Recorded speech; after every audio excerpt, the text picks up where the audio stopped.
पार है, लेकिन ग्रामीण इलाकों में जहां जांच नहीं की जा रही है, ऐसे आंकड़े हजारों में हैं। चौंकाने वाले कोरोना ने बहुत परिवार को कमजोर कर दिया तो किसी का सहारा छीन लिया। ऐसा ही एक परिवार जिसमें मुखिया की मौत के बाद 3 बेटियां अनाथ हो गई हैं। कोरोना का कहर बहुत तेजी से बढ़ रहा है और इसका जो दंश है वो पूर्वांचल के लोग बहुत ज़्यादा झेल रहे हैं। पंचायत चुनाव के बाद जिस तरीके से इस वायरस का संक्रमण तेजी से फैला है, उससे परेशानी बढ़ी, मरीज बढ़े और मौत के आंकड़े भी बढ़े हैं। हम अगर बात करें बनारस की, तो ये BHU के जो परिसर में DRDO का हॉस्पिटल्स बनाया गया है। यहाँ पर लोगों को 750 के बेड का ये हॉस्पिटल्स अस्थायी तौर पर DRDO के द्वारा बनाया गया। यहाँ पर चूंकि बनारस एक बड़ा हब है और पूरे जो क्षेत्र के ज़िले हैं वहाँ से तमाम गंभीर पेशेंट यहाँ पर आते हैं, लेकिन पता है पिछले 10 तारीख को ये शुरू हुआ था और 10 से अब तक यहाँ पर 110 से ज़्यादा मौतें हुई। इन मौत के पीछे का कारण ये बताया जा रहा था कि चूँकि बाकी बड़ा सीरियस केसेस ही यहाँ पर पहुँच पा रहे हैं, एडमिट हो पा रहे हैं, उन्हें मेडिसिन और इलाज जो देना है उनको वो मिल पा रहा है। लेकिन एक बड़ी मुसीबत और भी देखने को मिल रही है कि लगातार जिस तरीके से DRDO में इलाज चल रहा है, लेकिन उनके परिजन परेशान हैं कि उनके जो मरीज को क्या दवा मिल रही है, मरीज का हाल चाल क्या है। हालांकि उसके लिए हेल्प डेस्क बनाई गई है, लेकिन बताया भी जा रहा है कि उस हेल्प डेस्क में उतनी सूचना नहीं मिल पा रही है जिससे परिजन जो बाहर हैं और उनको जानकारी चाहिए अपने पेशेंट की, अपने परिजन की, वो नहीं मिल पा रही है। तमाम व्यवस्थाओं के साथ वो बेचारे बाहर हैं और इंतज़ार रहता है कि किसी भी प्रकार से उनको अपने परिजनों की खबर और हाल खबर मिल सके। क्योंकि जिस तरीके से सीरियस केस यहाँ पर आए, रेशियो जो डेथ रेशियो है वो सबसे ज़्यादा है और बढ़ा हुआ है, जिससे कहीं ना कहीं लोगों में परेशानी और सिकन बनी हो रही है। हमारे साथ बहुत लोग मौजूद हैं, मैं बात करता हूँ कि यहाँ पर कैसे हालात है और कैसे इनको चीज़ें मिल रही हैं। दादा, कौन यहाँ पर एडमिट है आपका? हमारी पत्नी है। अच्छा जी। कैसा इलाज मिल रहा है, कैसी जानकारी? क्या पता, कुछ नहीं पता। अच्छा, कुछ पता नहीं। कहाँ से आए हैं आप? हम सेवापुरी से हैं, सेवापुरी वाराणसी से। आप रोइए मत, आप बताइए, धैर्य बना करके बताइए कि क्या हालात है, क्या अब कुछ पता नहीं होता, आप क्या बताइए। इलाज हो रहा है, नहीं हो रहा है? अब वो था कि नहीं होता, भगवान। मैं आपकी तकलीफ समझ सकता हूँ। तो कोई जानकारी नहीं दे रहे हैं क्या? हमें कुछ पता नहीं, जानकारी नहीं दे रहे हैं। कब से एडमिट परसों से 15 तारीख से 15 से एडमिट है, अभी तक कोई सूचना नहीं मिली? कल लड़का गल पता, तब वही ठन कुछ थोड़ा ही जानकारी भैल कि स्थिति जौन हो तुमसे उस पर हम कौन हो, इतना जानकारी भैल खाल कि वो सेकेंड स्टेज का कौ होला नहीं, ICU साहब। अच्छा। इतना जानकारी भैल कि ICU, बस इतना, और कोनो पता नहीं। और कोई पता नहीं। क्या क्या चाहते हैं, किस तरीके की जानकारी मिल जाए क्या? अब जानकारी के साथ में अब मेडिकल तो अपने पल्ले कोनो बात नहीं, लेकिन कम से कम आग भर तो देख इतना तो अवसर मिलेगी चाहिए साहब। तो जो होगा सो होगा, लेकिन कम से कम नज़र से देखने का हक है कि नहीं साहब। ये तो अंग्रेजों के ज़माने से भी बदतर स्थिति है। जी, भले वो कहे स्वतंत्रता, ये तो अंग्रेजों के ज़माने से भी बदतर स्थिति है साहब। हालात बहुत खराब है, लोग परिजन अपने हाल जानने के लिए जरूर परेशान है। भैया, कहाँ से आए, कौन एडमिट है? हमारे भाई एडमिट हैं। हम गोपीगंज भदोही जिला के रहने वाले हैं और मैंने आज ही एडमिट कराया हूं। और सबसे पहले महामहिम मोदी जी और योगी जी को धन्यवाद कहूंगा, बहुत अच्छी व्यवस्था किए हैं। प्लस एक रिक्वेस्ट करूंगा, निवेदन करूंगा कि हम भी मेडिकल डिपार्ट से हैं। पिछले कोविड में भी मैंने इमरजेंसी ड्रग सप्लाई किया हूं, तो कम से कम जो स्वेच्छा जाना चाहें तो पेशेंट से मिल सकें, हम अपनी सुविधा से जाएंगे, अपनी व्यवस्था से जाएंगे, PP किट के साथ जाएंगे। तो इतना निवेदन चाहूँगा कि ये आदेश पहुँचाएँ कि हम मिलना चाहेंगे। हमें भी जानकारी है मेडिसिन कौन सी कहाँ यूज होता है, हर मेडिसिन के बारे में मैं किया हूँ और मेरा 12 साल का अनुभव है मेडिसिन के बारे में। तो इलाज के बारे में कोई कौन सी इंजेक्शन चला रहे हैं, किस लेवल चला रहे हैं डॉक्टर, मैं उनका आभारी हूँ। और यहाँ की व्यवस्था भी बहुत अच्छी है और हमें बड़ा गर्व है और तत्काल जो भी व्यवस्था हुई अच्छी है, लेकिन हमें जानकारी मिले, इसकी मैं निवेदन करना चाहूँगा कि ये आप मैसेज पहुँचा सकते हैं, पहुँचाएँ। पेशेंट की जानकारी नहीं मिली। दादा, आप कहाँ से आए हैं, किस तरीके के हालात यहाँ पर? सैदपुर गाजीपुर से। जी, कौन एडमिट है यहाँ पे? हमारे भूतपुर का अभी नया प्रधान जीत के हम लोग आए, हमारे बड़े भाई साहब हैं। अच्छा, तो क्या संक्रमण पंचायत चुनाव के बाद हो गया था? नहीं, वो जीतने के बाद हुआ है। अच्छा, पंचायत जीतना चुनाव परिणाम जिला के बाद। पंचायत लड़े और इसके बाद में सीट चेंज हो गया, इसके बाद में प्रधानी आई, प्रधानी हम जीत करके अभी हमारे बड़े भाई आए हैं यहाँ पे। यहाँ आ करके हम लोग बाहर बैठे हुए हैं। लेकिन ये है कि भाई तरस रहा है कि कम से कम हमारे पास में हमारे घर का एक बच्चा कोई नहीं है। बिल्कुल सही कह रहे हैं, बिल्कुल सही कह रहे हैं। एक बच्चा कोई नहीं है।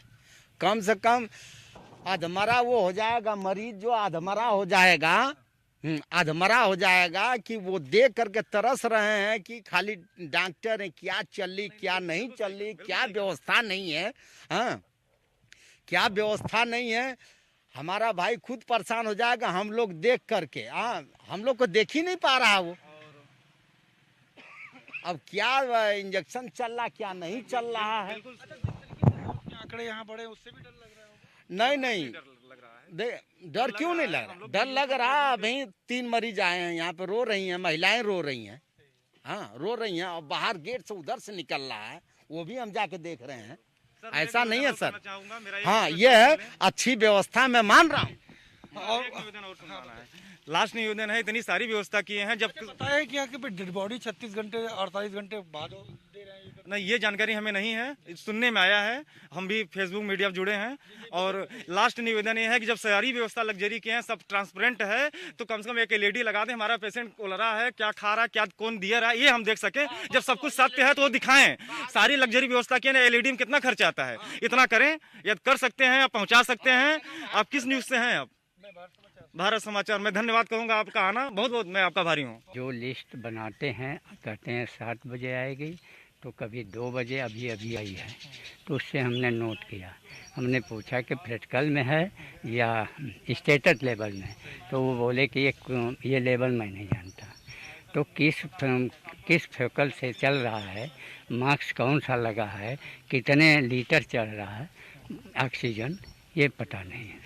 और लोग की बात करने के प्रयास करते हैं। आप कहाँ से हैं बहन जी?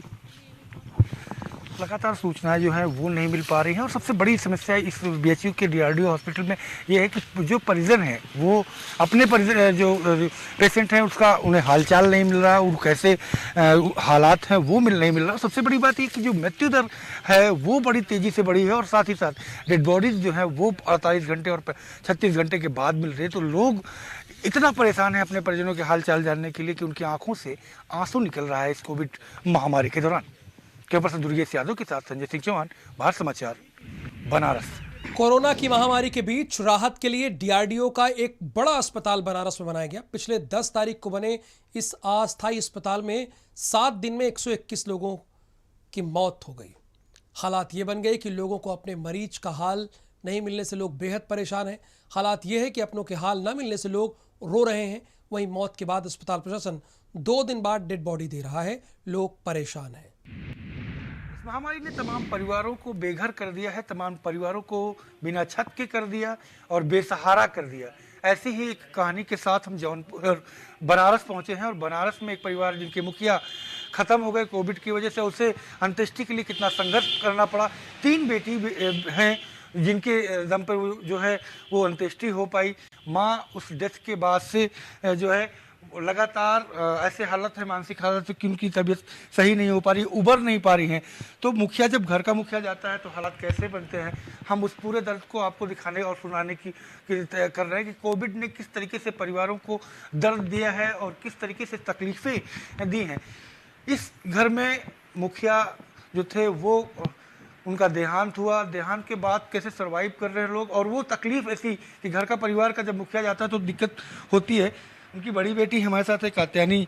कात्यानी जी, कैसे एक्सपायर किए पापा और कितना आपको सरवाइव करने में संघर्ष करना पड़ा लोगों के बीच? ओके, पापा को पहले से कोई हेल्थ इश्यूज नहीं थे, उनको कोई परेशानी नहीं थी, लेकिन जैसे उन्हें सुबह से ना थोड़ी अनईजीनेस लग रही थी। और उसके बाद अचानक से उन्होंने बस एक ग्लूकॉन डी पिलाया गया था, उसके बाद वो लेटे और वो बेहोश हो गया। उसके बाद से वो होश में नहीं आया। हमने एम्बुलेंस को कॉल किया, एम्बुलेंस भी जल्दी मिल गई थी, वो 20 मिनट्स में आ गई थी। After that Kabir Chaura hospital लेके गए, वहाँ उन्होंने इमरजेंसी ट्रीटमेंट दिया। और लेकिन तुरंत उनको सेकेंड अटैक आया और डॉक्टर ने कहा कि इनको कार्डियक अरेस्ट आया है और इसके बाद उन्होंने डिक्लेयर कर दिया डेड। वहाँ पे सबसे बड़ी सिचुएशन ये थी हमारे लिए प्रॉब्लम कि एकदम कम्प्लीटली ब्लैंक थे। पहले तो कुछ समझ में नहीं आया कि ये क्या, क्योंकि कभी एक्सपेक्ट नहीं किया था, उनको कोई हेल्थ इश्यूज था ही नहीं। कभी नहीं लगा था कि ये इतनी जल्दी साथ छोड़ देंगे। अब एकदम हम लोग लेके उनको बैठे हुए थे, समझ नहीं आ रहा था क्या करें, कैसे जाएं। फिर उसके बाद हमने तय किया कि हाँ ठीक है, इनको घर पे लेके आते हैं, अपने बाकी रिलेटिव्स से बात करते हैं। तो उसके बाद जो भी जैसा कहेंगे लोग वैसा होगा। उसके बाद अमन हमें वहाँ पे मिले थे। अमन यहाँ पे सामाजिक कार्यकर्ता है और काफ़ी अच्छा काम करते हैं, नाम उनका काम सुना हुआ था हमने। तो जब हमने अपने रिलेटिव्स को कॉल किया तो कुछ लोगों का तो हमें पता था कि वो हेल्थ इश्यूज़ हैं, नहीं आ पाएंगे। लेकिन यहाँ हमारे पास पड़ोस या जो भी आसपास लोग हैं या हमारे रिलेटिव्स हैं जो आसपास रहते हैं, कहीं भी कोई भी नहीं आ पाया। एक तो कोविड का डर, ऊपर से कुछ लोग क्वारंटीन में हैं ऑलरेडी, उनको हेल्थ इश्यूज हैं जिसकी वजह से वो नहीं आ सके। बस उस समय ये नहीं समझ में आया था कि बाकी सारी जो भी रस्में होती है, जो क्रियाकर्म होता है, वो सब कुछ कैसे किया जाएगा। लेकिन फिर अमन हेल्प के लिए आए, उनके पूरी ग्रुप आई और फाइनली हुआ ये कि यहाँ से लेके दाह संस्कार तक, घाट तक ले जाने तक सारा कुछ बस मम्मी, हम तीनों ने और कुछ अमन और उनके दोस्तों ने, जो भी था, इन सारे लोगों ने ही मिलके सब कुछ किया। और मैं यही कहना चाहूँगी कि सर्वाइवल में जो भी समस्याएं भावनात्मक रूप से या जो भी हमारा रहा हो, सामाजिक स्तर पे जो भी संकट आए नहीं आए, जो भी था झेल लिया। लेकिन एक चीज़ ज़रूर है कि हम शायद फिर भी स्ट्रॉन्ग इनफ अपने आप को कहेंगे कि हमने वो फेज़ देखा, हमने वो फेज़ झेला है। लेकिन बहुत सारे लोग ऐसे हैं जिनको बहुत ज़्यादा ज़रूरत है और शायद वो इतने स्ट्रॉन्ग नहीं होंगे कि वो इस फेज़ को झेल पाए या इस तरह की चीज़ें। मैं लोगों से यही कहूँगी कि ठीक है, ये एक सिर्फ बीमारी है, ये ऐसा कुछ नहीं है कि आप लोगों की केवल लोगों की डेथ नहीं हो रही है, इंसानियत की डेथ हो रही है। डेथ हो रही है आपके रिश्तों की, आपके लोगों की, मतलब जिस समय आपकी सबसे ज़्यादा ज़रूरत होती है आपके अपनों की, उस समय वो आपके साथ नहीं होते हैं। तो प्लीज़ आप सारे जो भी पैरामीटर्स हैं उसको फॉलो करिए, जो भी आप प्रोटेक्शंस ले सकते हैं वो लीजिए, लेकिन लोगों के साथ खड़े होइए। उस समय उससे ज़्यादा बेहतर आपकी कोई और मदद नहीं हो सकती और ना ही आपकी इंसानियत। इस तरह मरने ना दीजिए। ये वो बहादुर बेटियां हैं जिन्होंने कोविड के प्रोटोकॉल के साथ साथ अपने पिता की अंत्येष्टि भी की।